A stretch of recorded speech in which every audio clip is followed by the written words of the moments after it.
Welcome to the Tin Dog Podcast, and as you could hear from the opening music, this week's episode is all about a Tom Baker story. The Brain of Morbius, which comes out to buy on DVD this very weekend.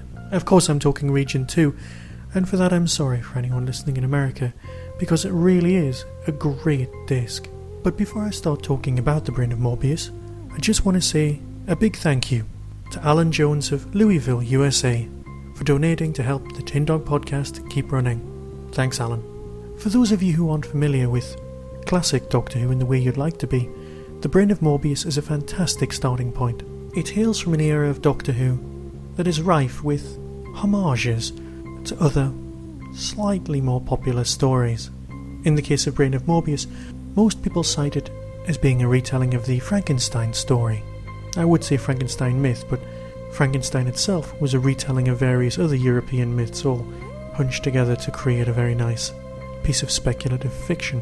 Our story opens with Tom Baker's Doctor stepping out of the TARDIS and having a go at the Time Lords, in a scene reminiscent of Genesis of the Daleks' opening, only without the other Time Lord. Tom's Doctor starts berating the sky, blaming them for being dragged off course onto a godforsaken planet. The said godforsaken planet is kind of, well, studio-bound, I think's the best way of putting it. But don't hold that against it. The Doctor and Sarah Jane Smith, or Sarah as she's called in this story, although she seems to be being called Sarah Jane just a little bit too often for some people's liking, traipse off across the planet, finding a dead body of some discarded jump-hurt-wee monster, and they end up at the slightly foreboding residence of a certain Dr Solon. Of course, Dr Solon has, as is the need of every insane recluse, an ego-type assistant, and of course, not forgetting the locals on the planet, the Sisterhood of Karn. More about those in a moment. Solon seems to the Doctor to have some sort of fixation on heads. He's sculpted one that looks a little bit like someone the Doctor seems to remember from his history books, and he keeps complimenting the Doctor on his own head in a way that really wouldn't have been out of place in a Hammer horror film. And that's what this is a homage to, Hammer horror. The origins of this story are hinted at by something you see in the opening sequence. The story appears to be written by someone called Robin Bland. In reality, of course, the original script was by Doctor Who stalwart Terrance Dicks. Recently in Bradford, I had the privilege of meeting Terrance Dicks, and at this meeting he talked at some length about how Robin Bland came into being. This, and referring to sections of the 4th Doctor handbook, revealed to us that the original narrative was in fact put forward by Robert Holmes, the then producer of the show, who was concerned that Doctor Who as a whole had never dealt with any stories concerning robots, with the obvious exception of course, the story Robot, and later on, Robots of Death. But at this point it hadn't dealt with the robot as anything other than a periphery character. Terrance promptly went away, considered his thoughts on such a thing, and came back with a story about a galactic supervillain who had a manservant who was a robot. This supervillain had been in a crash, and the robot had done his best to repair the body of the supervillain. Of course, it had all gone pear-shaped, and this incredibly vain man had become basically a brain in a jar. Terrance handed in this script, and then made the apparent error of going on holiday. When Holmes was going through the script, him and the production team kinda realised that there was a slight issue. The Doctor Who team really wouldn't be able to pull off a convincing robot that would be in so many scenes. And so Robert tried to contact Terrance, and time was ticking. So eventually Robert Holmes just gave up and created the script that we see before us. Terrance is very accepting of such things these days, but at the time he was slightly miffed, as you can imagine. he actually thought the script that had been sent to him was the wrong script, as it had varied so greatly from his original story. In what Terence describes as a fit of pique, he spoke to Robert on the phone and said, "Take my name off it," because it was of course the only thing he could do. Robert, of course, rather politely said, "Well, what name would you like on it?" And of course Terence said something Bland. So Robin Bland was born, and it was the only script he ever produced, so far. I personally don't like to think of this story as something that was salvaged. I'd like to think of it as the story combining the works of two of Doctor Who's greatest writers, Terence Dicks and Robert Holmes. If you think of it as a joint work, then you can begin to see why this show is seen as such a classic. Another really important part of the classicness of this story has to come from the performance of Philip Maddock as Solon.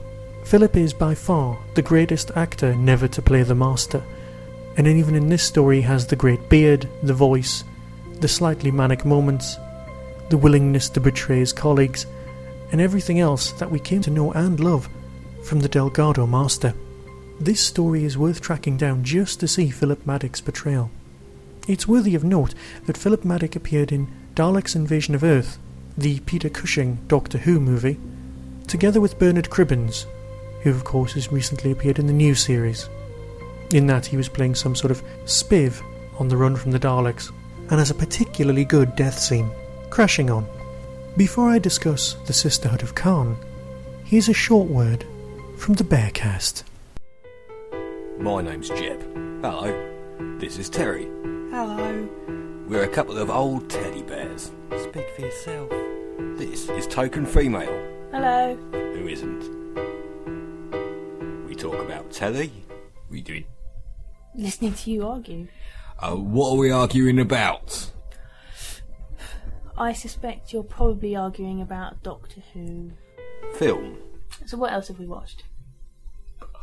I am Beowulf! Beowulf, yes. And invariably get things wrong. That's not what I'm thinking of. Isn't it? Oh, we've done so much research for this. There's some cracking music. Well, that button clearly played Soul 3 with particles and waves. And even some news about rubbish UFO sightings and the like. Lost Bearings, the Bearcast. Have it. What does this button do?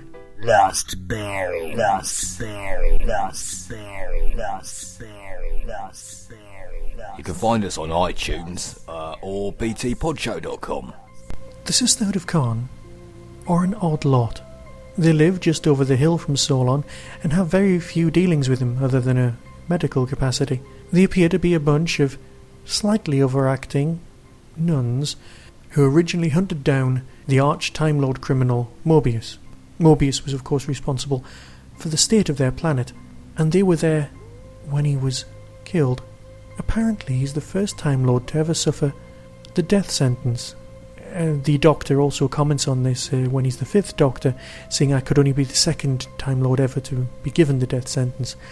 I'm guessing it's the same reference. We all know, obviously from the title of the story, that Morbius's brain survived his original execution, and is in a jar somewhere in Solon's laboratory. The Sisterhood, of course, live in fear of him, and in fear of almost everyone else, which is why they kill anyone who comes anywhere near the planet by crashing their spaceships into its surface. The Sisterhood is a wonderful piece of stylised acting, similar in many respects to the performances of the nuns in the new Doctor Who story set in Pompeii. I'm guessing that the nuns appear from other systems and join the Order in the way that most people become nuns of some sort, as there appear to be very few men around, or in fact none. This led to the first gay Doctor Who fan club to call itself the Sisterhood of Karn, based primarily in London, which is a lovely, lovely nod to the show. Of course this story has some wonderful moments. It's enormously quotable. Sarah Jane wandering around pretending to be blind, being blind, and the creature that ends up with Morbius's brain inside of it are wonderful set pieces, well worthy of seeing. But it does have the feel, as many Doctor Who's of its time do, of it being studio bound, of it being almost theatrical. This isn't to everybody's taste, and it won't be. but it is so well respected and so well loved that it was one of the first VHS ever to come out. The legacy of this show can be seen that the character of Morbius keeps reappearing throughout time.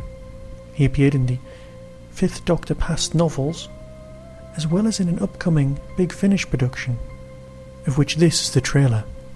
The Vengeance of Morbius by Nicholas Briggs. He always did inspire such peculiar loyalty. Morbius is dead. We all know that, right? Please. Oh, beg away. Do you think I'm actually going to take any notice? He was executed by the Time Lords. Yeah, and when have the Time Lords ever done anything for us? That lunatic Solon somehow managed to keep hold of his brain, but I could have Did stopped what? him. No power in the universe can bring him back. And what would you know of Morbius? Oh no. It's the stellar manipulator. It's whipping the heart out of the TARDIS. Come on, we're gonna make it. Think positive. Well, I'm all out of ideas, so positive thought is just about all I've got left. Look at you. Weak and defenseless, a perfect example of your race. Roscoe, no! You're going to bring Morbius back to life. Get away from me! Always relying on puny females. Hey, don't go blaming it on me. It was just a thought from a mere mortal. You and me, immortal. Get away with you, Lucy Miller. Can you hear me? Zarodnix has a Morbius fixation.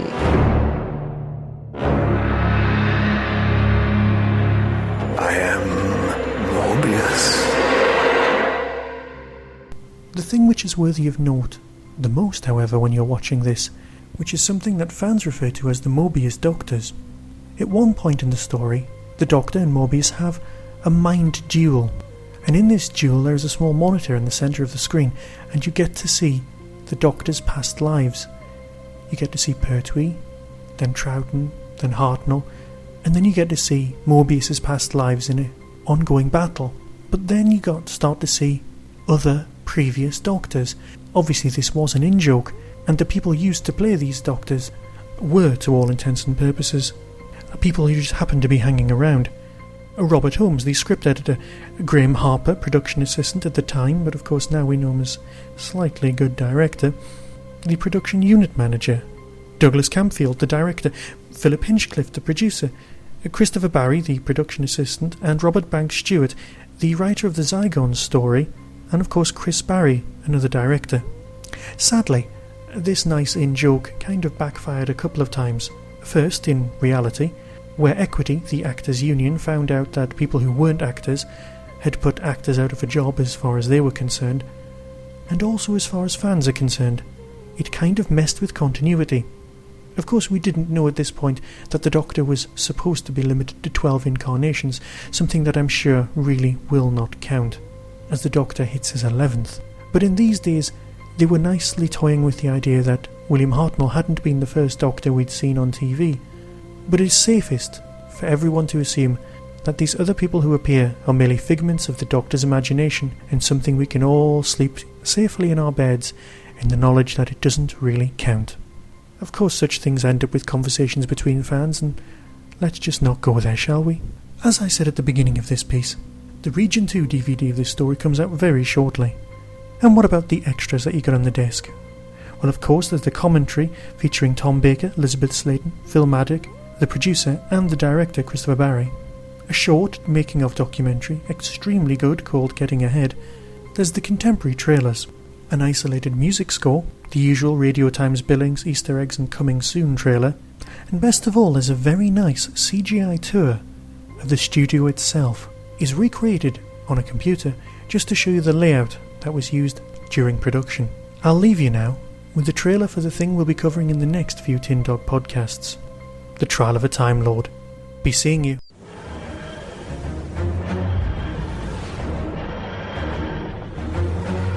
By order of the High Council, this is an impartial inquiry into the behaviour of the accused person. You mean me? The Doctor is an incorrigible meddler. Well, we can't have that. I was on Revelox trying to avert a catastrophe. The crime was in being there, Doctor. So where is Perry? Where you left her.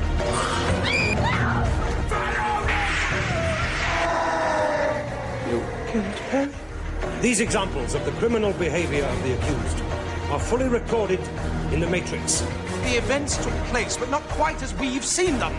The idea the Matrix could lie. Melanie. Known as Mel. I can't explain, but I have a feeling I am being manipulated. That the evidence is being distorted. The Doctor is fighting for his life, Valiard. The Matrix can be physically penetrated. Who would do such a thing, even if it were possible? For Valiard.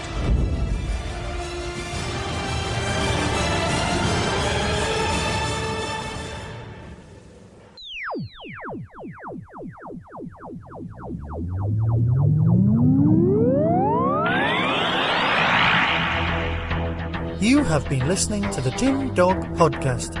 Doctor Who and its associated shows are all trademark of the BBC. No infringement is intended.